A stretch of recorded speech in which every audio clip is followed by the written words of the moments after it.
A buyer purchases a home and soon finds out that one of the items on the inspection report wasn't properly fixed. What does that mean? What are the options?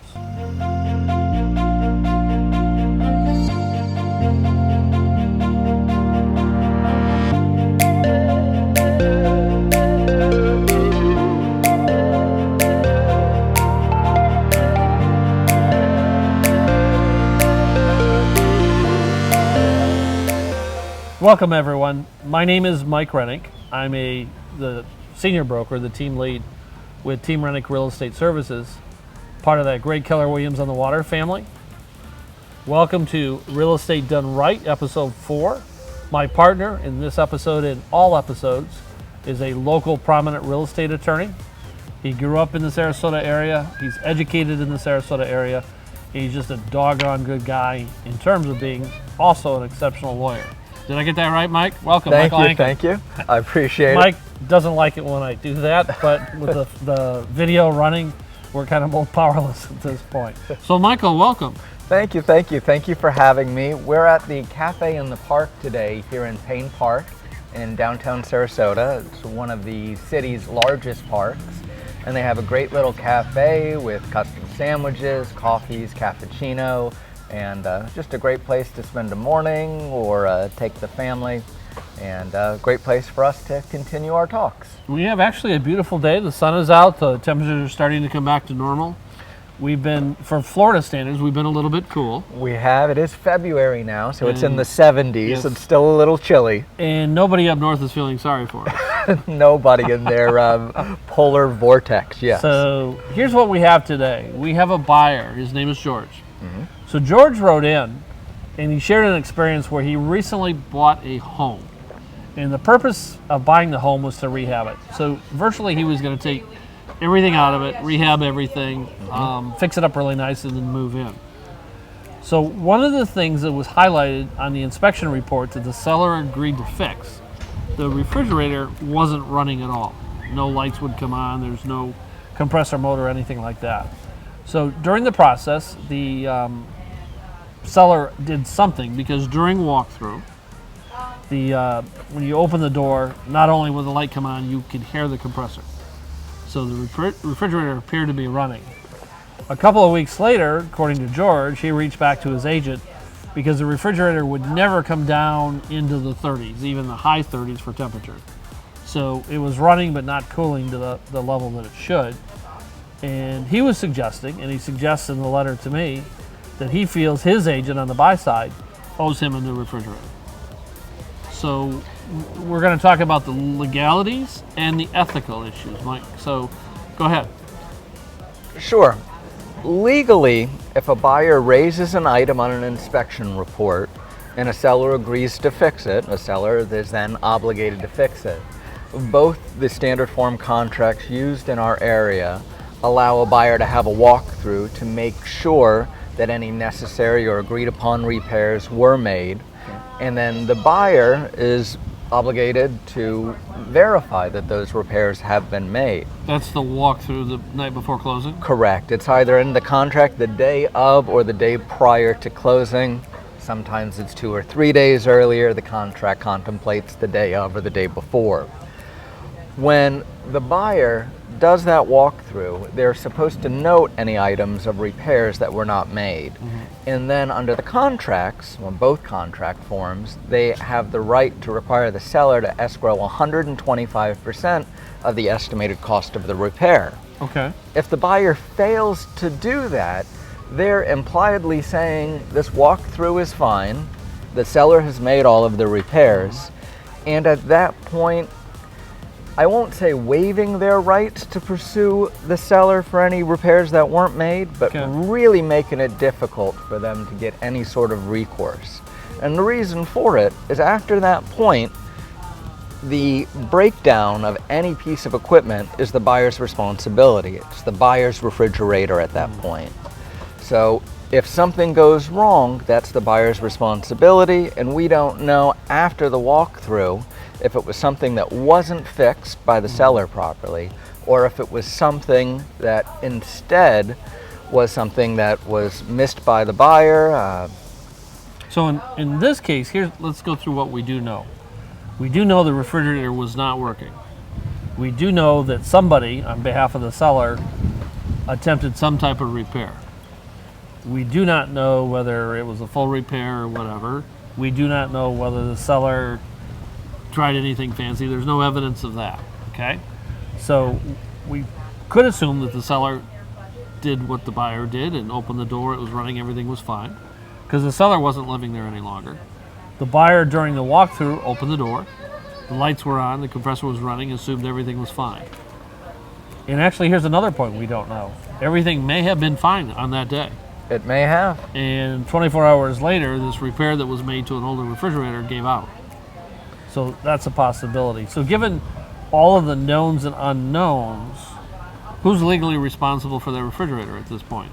With all the knowns and unknowns, most likely the buyer. The buyer is. And even if the seller did that repair improperly, it's going to be next to impossible for the buyer to prove that it wasn't done properly on the day of closing.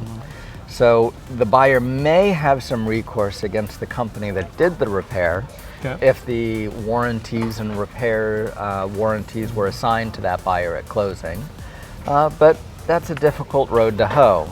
Really, in this situation, if the buyer doesn't make completely sure, they're out of practical recourse. Okay.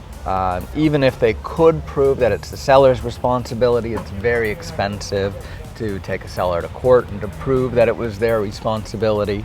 The process is expensive. The cost of filing fees and service of process are expensive.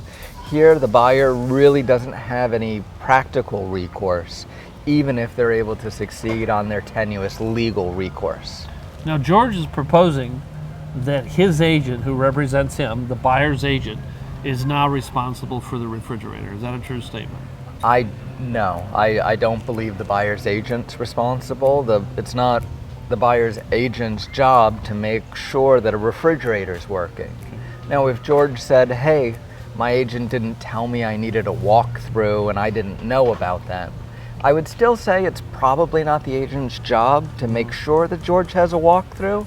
But in this case, George had the walkthrough, looked at the refrigerator, and what George could have done in this situation is hire an inspector if he didn't feel comfortable inspecting the refrigerator the second time to make sure the repair was done.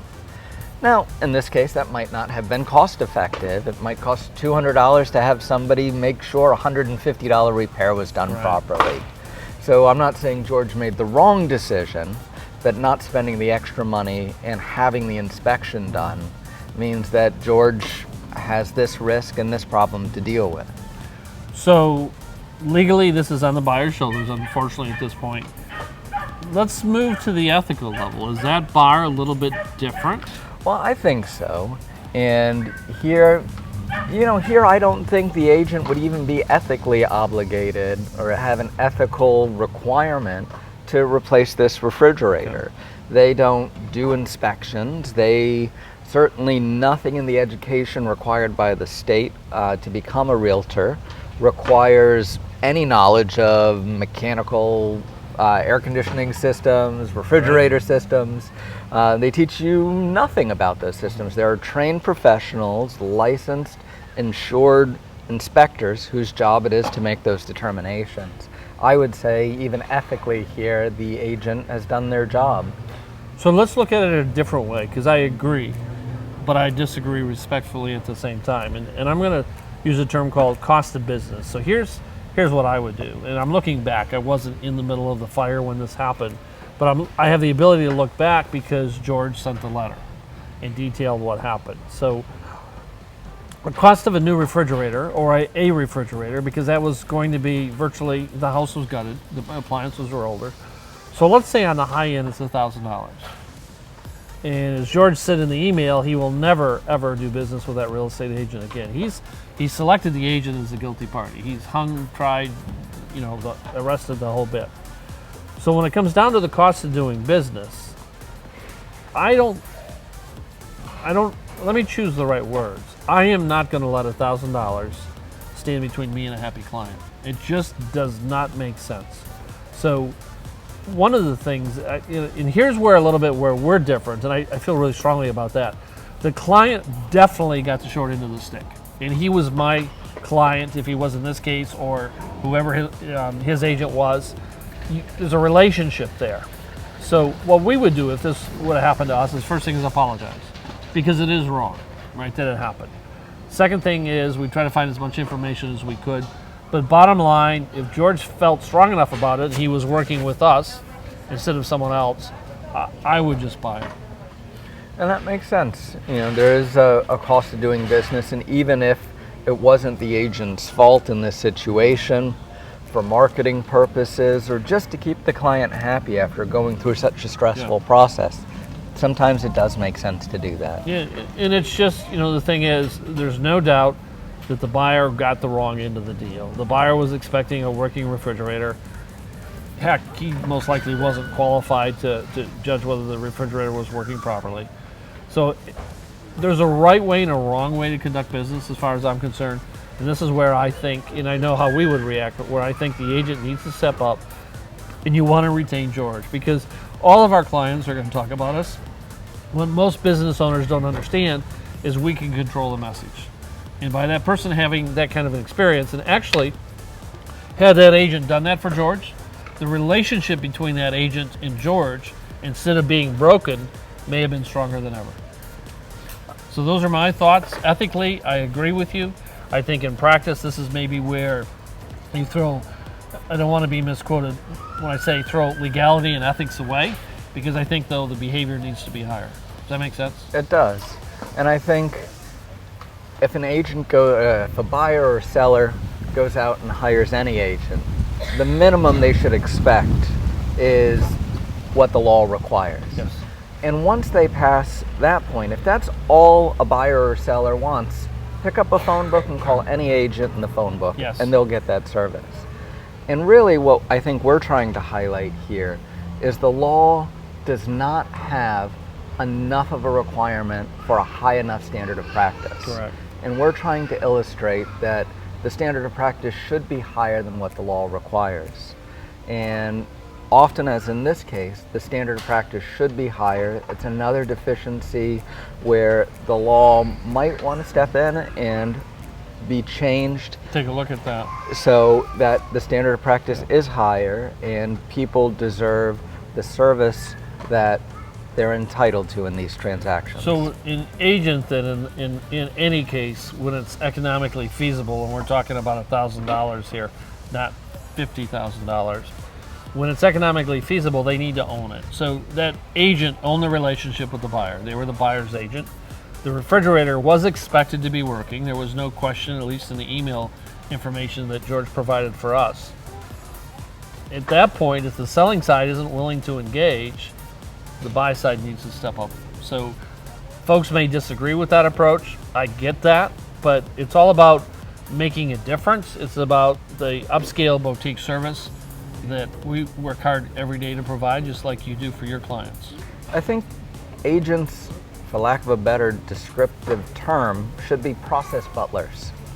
So you have this process of home buying, which is, it's a very emotional process. Yes. You're a lot of the time selling someplace you've lived a number of years, or buying someplace that your family is going to live for a number of years.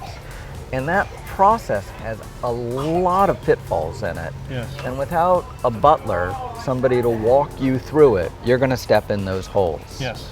And you just hire anybody, you're going to get people to push you out of the way of the holes. If you hire a good agent, somebody with a higher ethical standard, you're going to get carried over those holes. Absolutely. And I think that's really where your practice is different from other practices. It has that higher standard of practice, the higher ethical obligations, which are not imposed by the law. So I guess for the first time, something new has dawned on me. I always said that back when we ran our own brokerage and back when we worked under other brokers, that I would always hit the ethical barrier, the bar, not the legal.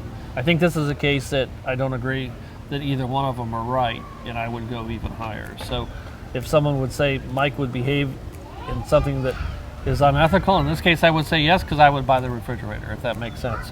So, but you picked up a very good topic. Maybe one day we can have a discussion on how you choose or how you select your real estate agent.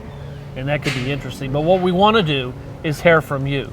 We have an email address, Mike. What is it? We do. It's topics@teamrennick.com. Please send in your topics to us. We'd love to continue covering any topics that you send in. We want to cover things that are most relevant to you, and or even just a restaurant you'd like us to cover as well. We'd be happy to eat wherever you tell us. You know, it's a rough job. We both enjoy what we're doing, but I've got to say, we're sitting outside. It's just a little bit breezy. The sun is out. You know, I'm a Michigander by heart, but Florida clearly is my home right now. This is beautiful, and it's February 1st. Absolutely. Well, Mike, thank you. Thank you so Appreciate much. you being here. I'll see you next week. Absolutely. And thanks for joining us for another edition of Mike and Mike. Real estate done right. Correct. Thanks.